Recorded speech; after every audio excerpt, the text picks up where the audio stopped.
and welcome to this week's Convex Conversation with me, journalist Helen Fospero. In his teens, today's guest was on course to become a professional tennis player, but at 19 he realised he wouldn't realise his goal to be in the world's top 10, so he switched to coaching. Toby Foxcroft was involved in training some of the sport's finest players, working alongside one of the most highly respected coaches, Nick Bollettieri, and he was president and on the board of the exclusive Queen's Club in London. He spent the last 2 decades using the skills he learned in elite sport, helping blue-chip companies unlock the creative energy of their staff, deliver culture change and improve performance, as well as helping individuals find who they are. And his latest project is a bold initiative to repurpose a decommissioned US naval vessel for humanitarian support and to help with disaster relief efforts. So Toby, it's fantastic to have you with us today. How the devil are you? Hi, Helen. That was so eloquently put. What an introduction. Did you think it was you, or do you think I was just making it up? Well, it was definitely me, but I wish I could have you introducing me every time. I want to start right up to date with the Coalition of Hope. 40,000 tonnes of hope, to be precise. I didn't know anything about this, Toby, until we chatted on a little walk in the park the other day. So tell us all about it. It's the brainchild of a former military man in the US called Tim Keegan, who's an exceptional human being. And it's his vision to use 2 aircraft carriers, US military aircraft carriers, which are being decommissioned. And if we weren't doing something fantastic with them, they'd basically be given to scrap.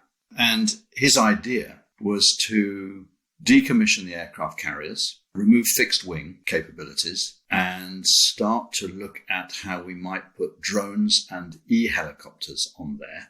And when I talk about drones, I talk about drones where you can put 5 or 6 people on the machines. But no pilot? No, you don't even need pilots, no. And if you bear in mind, our aircraft carrier is approximately 5 acres of land. The idea is to use this as these vehicles to go to places that are in crisis. For instance, a tsunami, where if there's a crisis in the world like that, what normally happens is particularly UK and US naval operations move from their primary goal to going to help with the humanitarian aid. That brings a number of problems. One, it removes them from their primary goal, but 2, they go under their flag, the British flag and the American flag. And it goes without saying that brings all sorts of ramifications, even though they're there to help. So the idea is to decommission these 2 aircraft carriers, which is presently going to Congress, where we'll put incredible technology. We'll have areas of sustainability, green issues, water, sea, marine biology, COVID, Ebola, you name it. Expertise will be on these ships. And we can go to these places in crisis and go and help, but under the flag of the country in crisis. So that's the highlight of the vision. Of course, there's so much else because there'll be lots of science and development and workings going on where you just never know what's going to happen. But just through being there, you can go and make an enormous difference. You can bring 2 animals onto 2 by 2. You can bring in, thousands of refugees where you can at least give them water. One of the major problems with these countries that are natural disasters, there's no water. There was no clean water, at least. So even if it's just that for a couple of weeks, it buys time other than having exactly the right people on these vessels to go and help and make a difference. It's funny, isn't it? You talk about the basic needs that people need in a disaster, clean water and food, and yet you will be at the forefront of technology, using cutting edge technology. E-helicopters, I've never even heard of e-helicopters. Do they exist yet, Toby? They do, and the development is gaining pace. But if you can imagine that we have the US military helping us develop these machines. So we've got the best of science, the best of technology to make this thing work. And where do you fit into the project? I am chairing the international committee, and I was very fortunate to have met Tim and started talking with him about people we know and things that we'd like to get involved in, and having a purpose, even just in terms of having an individual purpose, a personal purpose of being here on Earth and life. and how you can make it more colourful and how you can feel that you're being useful. And in talking to Tim, I just was so interested and desperately wanted to get involved in the project. He and I got on very well, and I happen to have a great pal. I probably shouldn't regard him as a pal, but we are great friends, and he's an extraordinary man called Field Marshal, the Lord Charles Guthrie, who was head of our armed services and SAS. Incredible man. And of course, Tim was very interested in him, and I spoke to Charles about it.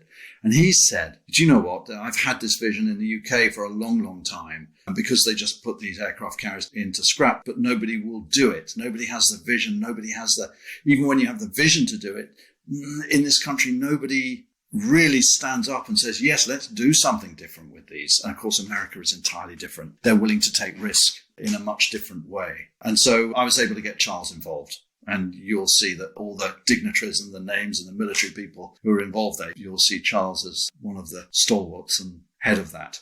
It sounds an extraordinary project, and honestly, if there's anything I can do shout out. It just sounds absolutely amazing and so needed. Well, let's hope that it happens. I mean, I'm pretty sure it will. And Tim is an extraordinary man. I'd love you to meet him at some point. And I've no doubt that you'd be able to help and bring a lot to that party if that was of interest to you. And of course, I know you get actively involved in huge amounts of work and initiatives that you actually drive and make happen. I've read a lot of what you've been doing, and of course we've talked a little bit. You're enormously impressive in the way you get on and do things.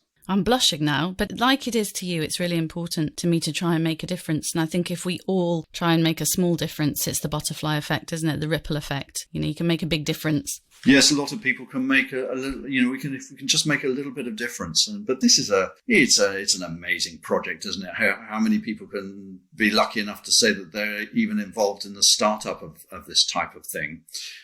The other thing it does, of course, is it helps you as an individual just gain confidence in yourself. I mean, listen, I'm nearly 60 years old, and you go along in life, and I'm sure you're well aware of it, that if you're in any way introspective, you go around your life going up and down from having great confidence to having sometimes no confidence in yourself at all. And when other people who you feel have done the most incredible things, and you look at them and go, I've met so many people in my life, and you are one of the most incredible ones, Tim, and they want you involved, it's an amazing feeling.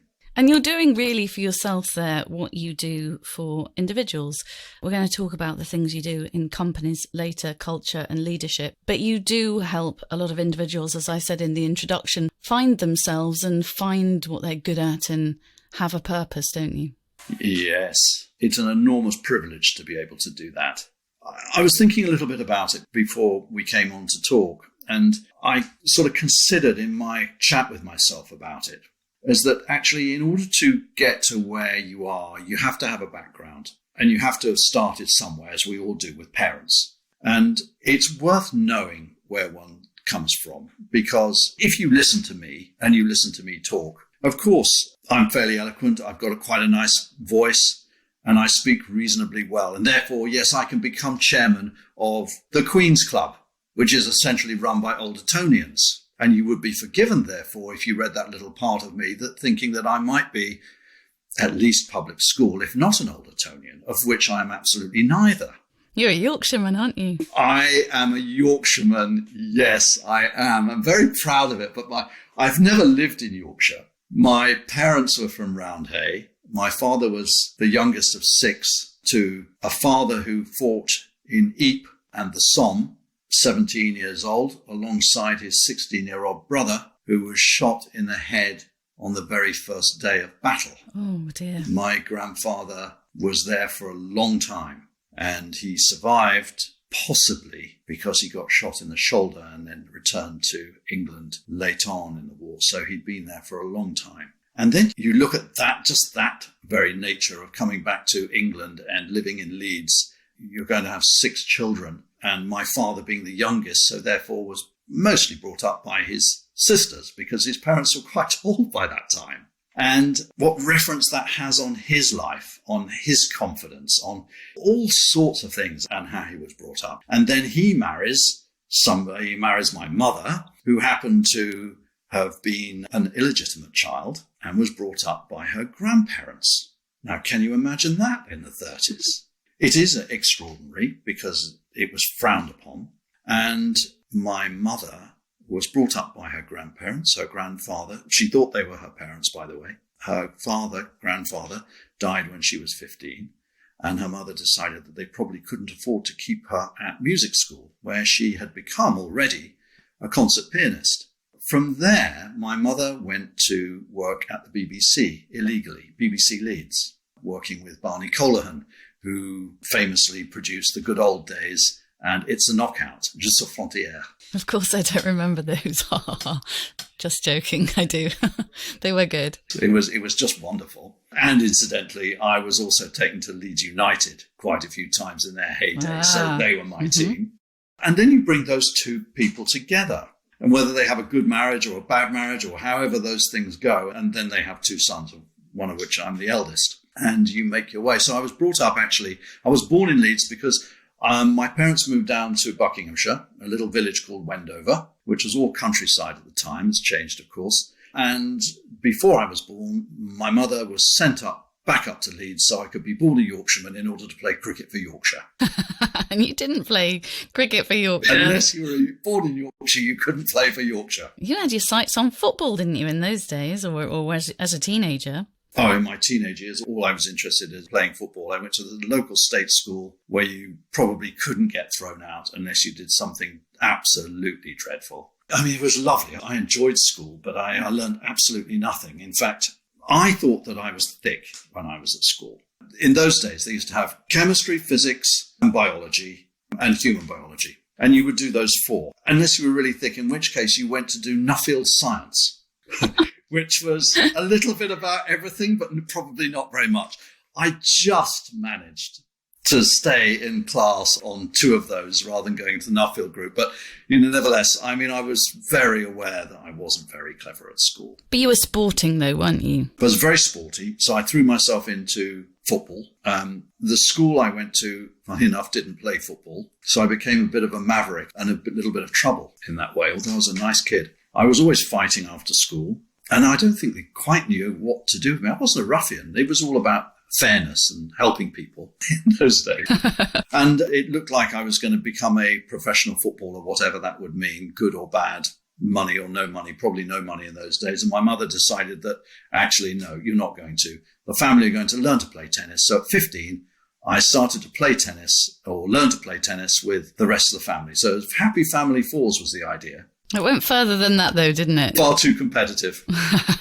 By 17, I was trying to play county tennis. That wasn't on the cards. It was very difficult for my parents to get me involved in tennis because in those, even at the local village tennis club, I couldn't get in because you didn't know the right people. Gosh, that's interesting, isn't it? No, I can fully understand that. And therefore, there was a pecking order within the county, and therefore I couldn't get into that either. I was a reasonable player for having played for 2 years, but I worked very hard, and I had a great coach, had a couple of summer group lessons and a few private lessons from him, and I just learned the game. But psychologically, of course, you're very immature with tennis. Tennis is a game you really have to learn. Technically, it's tough to learn, but also psychologically, it's tough to learn. And if you're not in it for long enough, it's terribly difficult to make it. But I decided that I was going to head towards the United States at 19, because the best player in the UK at the time was a guy called Jeremy Bates. He was probably ranked somewhere around the 100. And so he's the hierarchy of British tennis. So how's somebody like me going to go to the hierarchy of British tennis? You're not. So you can't test yourself. So I thought, well, the States has got McEnroe, Connors, great players in the top 20 in the world. Why don't I go there? And I think I'll find a little bit out. So I announced that I was going to go to New York City. And my parents said, "Oh, are you, darling?" type of thing. And knowing I couldn't afford to. I used to take my friends to the pub in the evening. I drive. I didn't drink, of course. But I overheard a conversation about a chap who was buying antique clocks in the UK and selling them in the US. So out of my pocket money and my coaching money, I bought antique clocks and took them to the States, and I sold them for a lot of money. And so in those days, I had about just under $50,000 in my pocket. This is in 1980. That's a lot of money in 1980. Which saw me around the circuit for a while. That was eye-opening. Was it? In what way? Well, I played 2 months of tennis and lost every single match I played in every tournament. First round, finished, out. I then got down to Florida and I played a tournament at a country club down in Sarasota. And after I'd played, I made it through a couple of rounds, and the coach there, the head pro, said to me, would you like to come and live here? We will give you your food, we'll give you your board, if you could just play with our members whenever they didn't have anybody to play against. Of course, they love the English. Americans loved the English at that time, and I was a nice kid, so why wouldn't they do that? And of course, it was wonderful for me because I got to just play tennis all day long. And one day, a guy called Bob Blazkovic turned up at this country club, and Blazkovic was looking for somebody to play against. They said, well, there's this English guy, and so on course I went with him, not realizing at the time this guy was ranked 50 in the world. He was the only guy to beat Lendl that year. And he and I trained for 6 hours a day. The first week, he was just beating me no end. But of course, I learned so much. You do. Somebody who's much better than you pick it up much quicker. So I learned a lot, and I started winning a few tournaments, but nothing of any note. But what I realized is that Blazkovic was living in a camper van. He had nobody to play against. He was ranked 50 in the world. Nobody had ever heard of him. And it sort of rang a few bells. And when eventually I managed to get myself in front of a guy called Harry Hopman, who was probably the greatest coach on the planet at the time, coaching the great Australians of Rosewall, Roach, Newcomb, Laver, a whole dearth of wonderful players. He said to me, you've got everything. You're athletic, you've got great ball sense, you're fast, you're aggressive. You've got all those things except one thing to make it into the top 10. You don't want to kill anybody. You don't want to destroy anybody. And of course, I said, well, no, why would you ever want to destroy anybody? And he meant mentally, of course. I understood that. There was his answer. It was always going to be, I was never going to be a great tennis player, but I was going to be a good one. But he said to me, go and be a coach. You're a nurturer. You're totally the opposite. You're not a destroyer of people. You're a nurturer. He knew tennis. Go and be a tennis coach. And you went off to be a tennis coach, and I know you're really modest and you're very humble about it, but you have coached some of the finest players in the world, haven't you? I've been lucky enough to do that, to be on court with them and working with them on improving their games, yes. And I'm very thankful to the greatest coach in the world called Nick Bollettieri. I've worked for him for many, many years. He gave me the most incredible opportunities. He is a most extraordinary man, incredible character. And so, yes, he produced 10 world number ones. And everybody looks at those 10 world number ones. We know who they are. And I was lucky enough to be able to get on court with them. And Nick would say, do this, do that. And I'd work with them on their game. But also what Nick did was build an academy that had over 100 tennis courts. And what he also did was give people scholarships to go and learn to play tennis. He also put hundreds and probably actually there's thousands of children. I'm not exaggerating. Thousands of children into US universities. Tennis was a gateway to other things, even if you didn't come in to be, making money. You had to be top 50 in order to make money. So how many of the kids were going to do that? Not very many, but a lot would go to college. It gave them that gateway into college, into American colleges. So he did much, much more than just produce 10 world number ones, although that's pretty amazing. And just because you said we'd know who, give us an idea of the era. So what sort of characters was he looking after that were in the top 10 in those days? Famously, Agassi, Courier, Wheaton, Mary Pierce, Monica Seles. Then later on, of course, it was the Williams sisters, it was Sharapova, and a whole host of others. It's fascinating working with these people. You don't know this until you do work with them. They have exactly the same sensitivities as we have. I don't want to go and play today. I'm not sure I'm good enough. They have all these things. And so just as anyone else does, they need help. And if you've got the right people behind you and the right people working with you, then you're the right individual. Then you've got a great chance. But it isn't just about being hugely talented. There are a lot of talented derelicts, right? That's right. So yes. And the other thing that one notes from the conversation I had with Harry Hopman and his observations of me was that when you do meet these guys who become number one in the world, number 1, 2, number 3, they are absolute killers, unbelievable destroyers. They relish destroying people, particularly the top singles players. Quite incredibly tough. If you were writing your memoirs, you must have so many stories that you could include, but share with us a story from that period that really sticks out for you or you have very fond memories of. Oh, well, I have got lots. I suppose as a coach, you're wanting to learn all the time. You're like a sponge. And so to watch Nick Bollettieri working with his players, I'm going to learn huge amounts from that. So I would sit and just listen to him and watch. It was fascinating. And of course, I'm slightly dyslexic. And so the classroom, in terms of do this, do that, do the other, doesn't really work for me. But if I go and observe and I watch, and then, of course, you can copy. You copy what they do, you learn what they do. And when you go and do it yourself, you bring a certain uniqueness because it's you doing it, although you're trying to copy them. And so that in itself, just watching him work, you could watch him for 8 hours and you'd never get bored. Absolutely fascinating. He tells a great story with Agassi. And Agassi is clearly going to be an amazing tennis player. And he goes to play in his first tournament, he loses his match, and he's absolutely furious. He breaks all his rackets. And later on, when he's calmed down, he says, "Andre, do you see me wearing a watch?" And Andre looks at his wrists and sees that Nick Bollettieri isn't wearing a watch. And he says, "No, Nick, you're not wearing a watch, no." He said, "Do you know why?" I won't attempt to do the American accent. And Andre looked at him and said, "No, I don't know why." He said, "Because I'm not timing your success." Now, the ordinary coach would go, "Why are you so angry? Why do you smash your rackets? You say you're going to give up on the game and everything. Don't be so ridiculous." No. And that doesn't work. Bollettieri understood people very well. Great intuition. And by the way, Bollettieri couldn't play tennis. Well, that's interesting, isn't it? He learned how to coach tennis. He was married 8 times.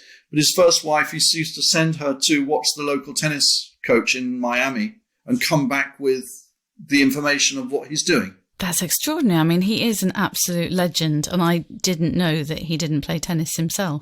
So how did working with elite athletes lead you to the work that you've been doing for the last 20 years, helping businesses? There are a lot of similarities, aren't there, I would imagine? There are lots of similarities. When I got an opportunity, because Bollettieri was owned by International Management Group, Mark McCormack was the biggest private company in the world at the time.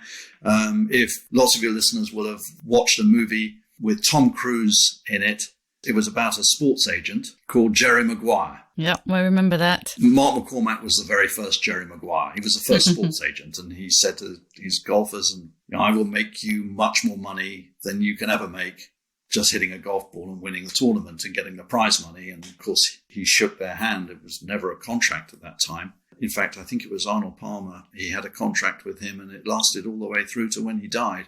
Just the handshake, no written contract at all. And McCormack built this business up, and fortunately, they gave me a wonderful opportunity to go to Germany to set up Bollettieri across Europe. I didn't speak one word of German, but of course I said yes. And I set up the offices in Berlin, and it was in 1990, about 8 months after the wall had come down. And I was busy setting up Bollettieri tennis academies across Germany and Belgium, Italy, a number of other places in Europe. And I went east, and I was just fascinated by it. And meeting people who'd never been out of East Germany, had never been out of their village.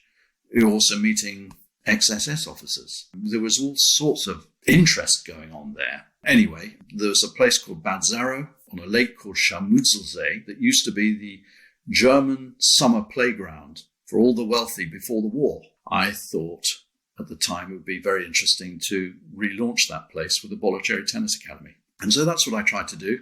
I met with Mark McCormack, and he said to me, tennis doesn't make money, which rather put an end to that idea. But I had a lot of land, and then we met some Austrians who also had land, and we brought the land together. And in the end, we built 3 championship golf courses, Langer, Faldo, and Arnold Palmer, a Bollettieri Tennis Academy with only a small amount of courts, a Schockenmühle Riding Academy, and a yachting marina with a Kempinski hotel. You don't do anything by halves, do you? Very lucky to get involved with incredible projects.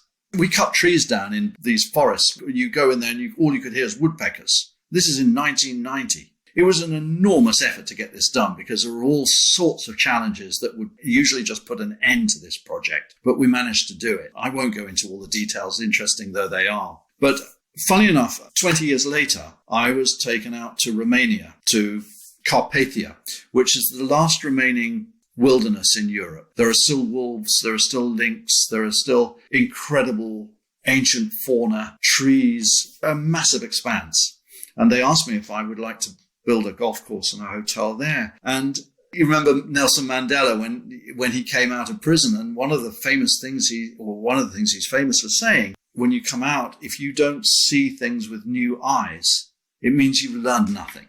Hopefully, as you get older, your mind changes, the world moves on, and you look at it in a more mature, rounded way.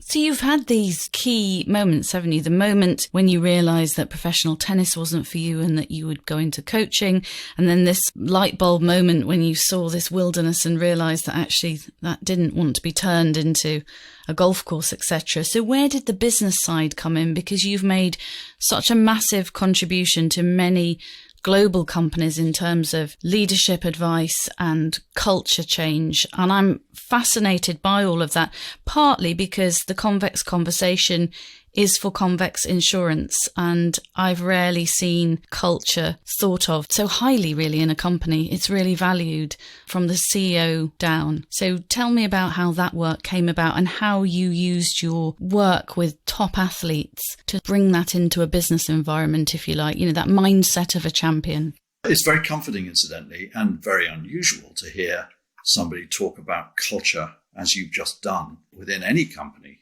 Very unusual for companies. Massive mistake for the companies, of course, when they don't, and most don't.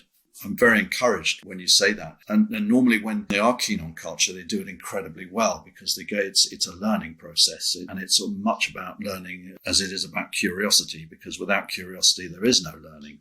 But you look at a lot of the companies in this country and they have no idea what culture means. They think it means a process or a change of process, or a change of transaction. It's nothing to do with it. It's all around people behavior and how you treat people in the business and how they come together and build something extraordinary. I was driven into culture change and building a business that is Motivate International really through not knowing what on earth to do. I've always been driven. I've never known what I'm going to do. I can remember sitting in the kitchen of my parents' house, when I left school going, I don't know what I'm going to do with my life.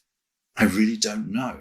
And then something opens up. That's why when I finished in Berlin, I came back and didn't know what I wanted to do. And of course, the natural thing is perhaps to have gone to work for David Lloyd, which I did for about 18 months. And that was very interesting because David Lloyd Leisure, he set up David Lloyd Leisure with all the indoor court. David is an extraordinary guy again.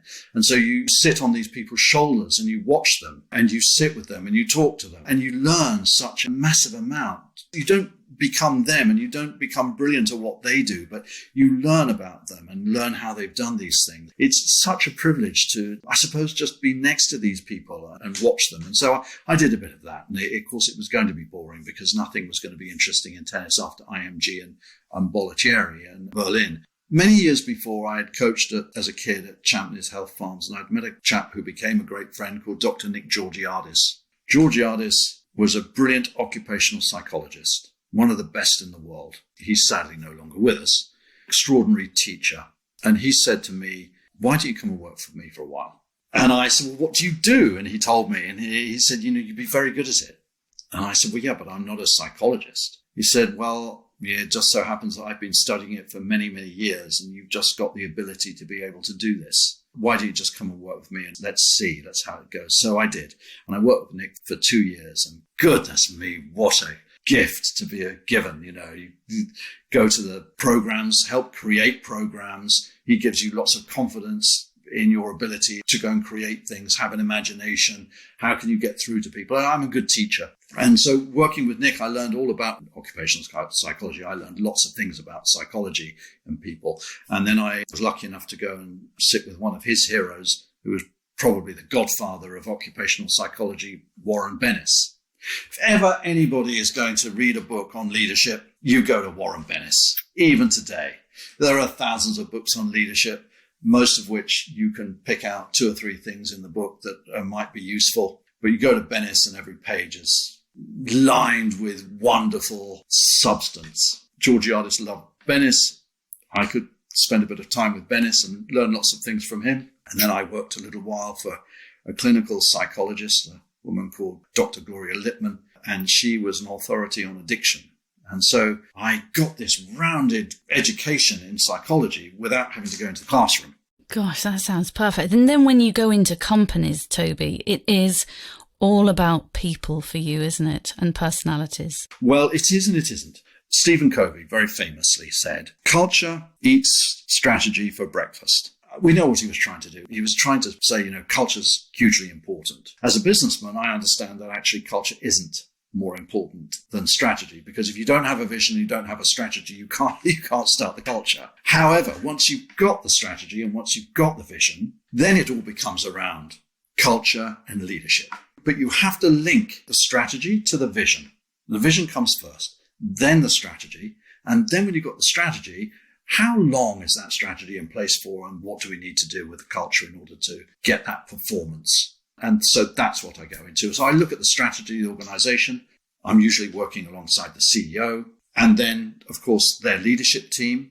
And I will review that leadership team and look at how they work, some of their behaviors in terms of the team, in terms of individuals. I look at succession planning and then look further and broader to their teams, where there's often huge amounts of talent that nobody's looking at. Or if they are looking at it, they're stopping them from becoming the talent that they should be, from reaching their potential, usually because people are scared. A leader should walk into a room with their team and go, I need to understand every single one of these people and understand their potential. Because if I understand their potential, it sounds a bit crass, but it absolutely is right. If I understand their potential, just by me building and helping them reach that potential, I'm going to benefit. And are there tips, Toby, that we can all take away? I mean, without you giving all your secrets away, but are there some basic things that you think perhaps companies here in Britain or anywhere in the world don't really do well that would be easy to fix? Curiosity and a willingness to learn and not pretend that you know everything, and protect yourself. That would be my way. Let's talk about the Middle East, growing economies. Let's talk about the United States. You talk about culture there, you talk about leadership with these guys. They're eating out of your hands for information. They want to learn. They're very curious. They want to be modern. They want to go invent. They want to reinvent. The UK now, particularly with COVID, that's another thing, but we should be reinventing ourselves. It's a reinvention. But you can't reinvent with the behaviors and the notions that are coming from the past. And so I don't see huge amounts of that in this country, and certainly from leaders within it. And this equality area is very strange, I think, because we need to broaden our lens in leadership through which we probably develop a more humane human psychology. I'm certainly with you there. Now, you got me to prompt you about Black Lives and Berlin. What was the story that sprang to mind? Look at Bristol in the UK and tearing the statues down. And let's not go into whether that's right or wrong. But there are massive questions that we need to be asking. And I remember being in Berlin in 1990, 8 months after the wall had come down, and I'm working there with Germans. And of course, one of the things in Berlin was, what are we going to do with Hitler's bunker? Great question. Do we keep it or do we blow it up and pretend it was never there? Well, fortunately, at least to my mind, they decided to keep it.